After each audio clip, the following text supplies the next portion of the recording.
وحقيقة لأنه ما أورن إن رالجلنا خلقيا وأرن أقل مجالان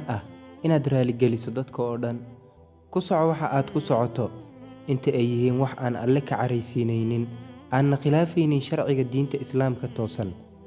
لكن وحد اسكو ضيدا إن هذا كو خسارين قفل بأو كسو وجهها وحكو غفلا إن تقو جوابته دول عدين سلمركان آد إسهل مامسيسو وحا أي كدهين هنقن سيدودا أو كلا aad ula dhaqanto sida ay kula dhaqmeen laakiin waxa aad dareensiisaa farqiga idin dhaxeeya adiga iyo asiga waxaadna dareensiisaa akhlaaqtaada iyo aadaabtaada ka dhig in ay ka shalayaan waxa ay dhaheen hana ka sugin in ay ku cudur daartaan awooddaadana garo waxaadna ku tashataa mar walba waxa aad suubinaysid inta ay yihiin kuwa rabbigaaga raaligelinaya aanna khilaafaynin diinta islaamka ee toosan